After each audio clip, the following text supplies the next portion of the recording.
I suppose, I've been to a lot of UKIP, Brexit, now Reform Party conferences, and I'm going to kind of challenge you in suggesting that in many ways they've all been the same, which is there's always one issue and there's always you. And your strategy now is to try and make this a major political party that is a party of government. How do you do that? Well, you have to start winning elections.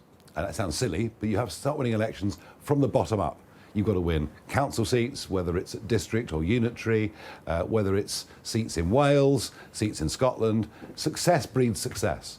And I think one of the most significant things that happened this year, and the first past the post system has always been my absolute bête noire all through my political career, is having established that beachhead in Parliament, people can see that by voting reform, you can actually get a reform MP.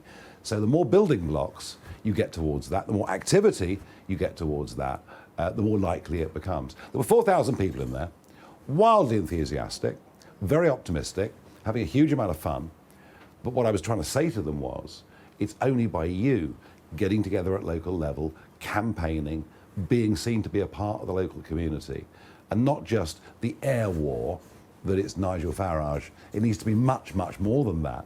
And that's what the Lib Dems have done. But isn't that the point, though? It is all about you. No. I mean, you talk to the activists out there. They love you. You're the man who's brought this party back. It is all about you, isn't it? It's not all about me, no. I mean, there's, Okay, largely about you. Well, no, I've brought in fresh talent. I don't want it to be a one-man party. Look, this is not a presidential system. If it was, I might think differently about it. But no, it's not. We have to be far more broadly based. Okay, let's talk about the issue then, which is, or one of the big issues, is migration. Now, there are millions of people tens of millions of people potentially who agree with you on this issue. There are also tens of millions of people who don't. How do you take on this perception that reform or reform's position on migration is racist? Oh, I frankly think that is just an ignorant comment that is made. It's baseless, but we had a problem in the election campaign. You see, and if you throw mud at me, and none of what you throw is true, it makes no difference, it doesn't stick. The problem in the election campaign is that those that wished us harm used the racist word, and we had candidates who genuinely were. That's what hurt us so much in the last few days. And the job that Zia and I have got is to make sure that those kind of people are just no part of this Would you movement. be comfortable living in a majority non-white country? Well, if I lived in Birmingham, I'd be there already, wouldn't I? And we are in Birmingham. But you don't like that, though. Look, what I said very clearly out there on the stage earlier is we, as a party, couldn't care less what colour you are. We couldn't care less what your personal, private preferences are. We're not in the least bit interested. We view everybody equally, and I loathe the way in society we're all being divided and put into different categories. Let's talk about security. You obviously know Donald Trump very well. He's had 2 attempts on his life. You're, as you self-described, a controversial figure who's got enormous security around you now. How much do you worry about that?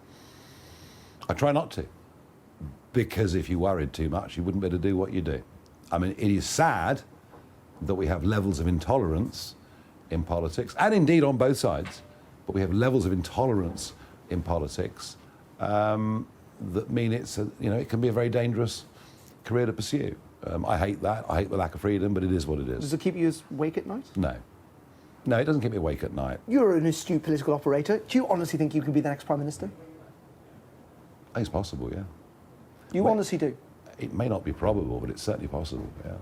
Yeah, I mean, we don't need to change the minds of a single voter. On the really big issues about country, identity, all of those things that we talk about, there are enough voters in Britain now for us to win the general election without changing a single person's mind. But we have to become a credible vehicle for them to vote for. 40% of those that voted Conservative this time considered voting reform, but in the end thought it was a wasted vote. The day they don't think it's a wasted vote, things change. And just finally, one word. One word. You're only allowed to use one word for these people. Right, Donald Trump. Great. Keir Starmer. Boring. Robert Jenrick. Who? Richard Tice.